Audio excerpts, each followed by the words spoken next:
But I remember when I first moved to California, I thought like, oh, I'm gonna collect wine. Like I thought, oh, what a sexy California thing to do. And it honestly ended up being one of the most difficult things I've ever done in my entire life. Like, have you ever tried to collect something so delicious? Like, oh my God. I think I made it 2 weeks. I'm like, screw it, I'll just collect corks, you know? Yeah. Follow your talents. Then I got all crafty, like I made a little cork board. Thank you. Cork welcome mat. If you guys ever come over to my house and get chilly, I'll wrap you up in my cork Afghans. So nice.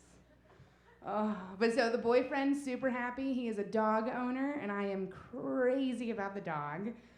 The dog's name is Brisket, which is cute. But I get very embarrassed, like my boyfriend's a big guy, and I get very embarrassed when we go to the dog park, and it's like our plus size pair running around like, where's Brisket? Oh, I love Brisket! Give me some Brisket! It's horrible. And I can just hear the Hollywood girls' brains go like, oh my God, are they gonna eat that dog?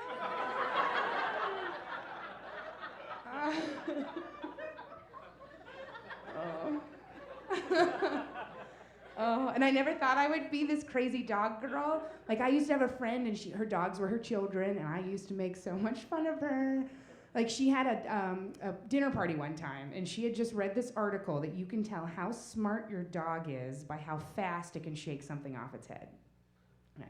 You guys didn't all read that article? So here we are, 10 adults standing around this puppy, dropping a napkin on its head, yeah, and then exploding into applause when it would shake it off. Like, oh, Riley, you're so smart. It's like, sign me up for that world, right? Like, how great would that be if that was all you had to do to impress a room full of people? Like, you'd be at a job interview and they'd toss a Kleenex on your forehead and shake it off. Well, Ms. McDowell, we're pretty impressed.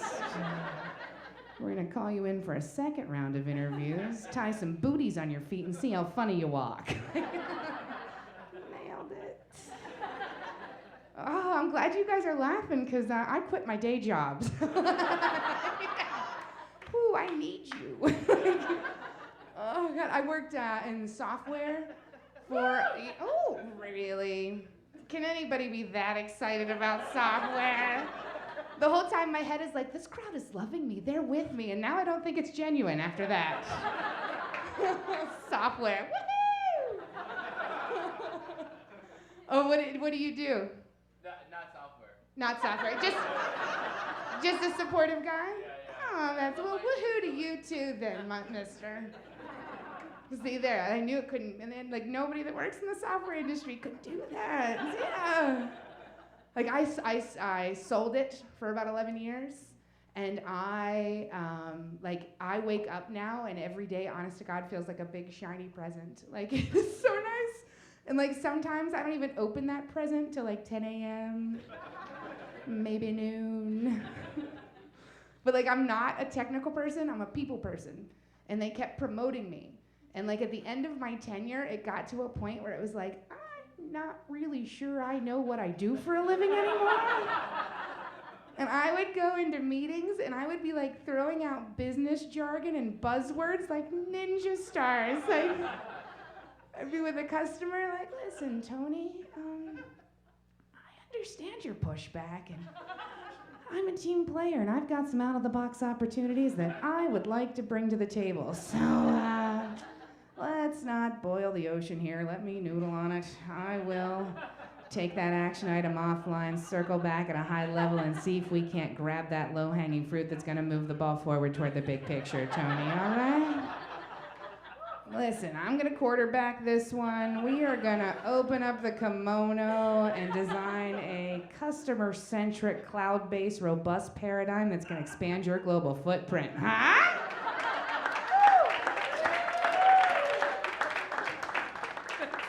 Oh my God, my eye starts twitching just thinking about it. It was horrible. And the worst, I'd walk out and my boss would be like, great meeting, Rachel, great meeting. I'm like, thanks. Like, I need a pizza and a cigarette. Stat. That was really hard. Oh, God. And it's like, and I knew I couldn't do it for one more day. Like, I'm in my 30s. And when I worked with women and they would get pregnant, like, I would get cross-eyed, not even recognize myself, jealous. But what I wanted wasn't the baby. It was really just the maternity leave, right? Like, oh, God has given you a true blessing. I just hope your time off is healthy. Oh. It is so weird, like how much life has changed. Like when I moved to California, I was like this bumpkin. And I remember the first time I was in a really bad area in San Francisco, and I'm walking, and I hear this guy go, psst, psst, and I turns, and I was like, yeah. I didn't know that you never turn and go, yeah. But he goes, hey, you got a cute nose. Want to buy some crack? And now remember, I used to be in corporate sales for a living, and they always taught us you have to get them in the first 30 seconds. I'm like, this dude had me in 6. Like, he didn't even use PowerPoint. I'm like, all right, tell me about this crack, mister. Tell me about the diet plan, because you look fabulous. All right, you guys, I'm Rachel McDowell. You've been a lot of fun. Thank you.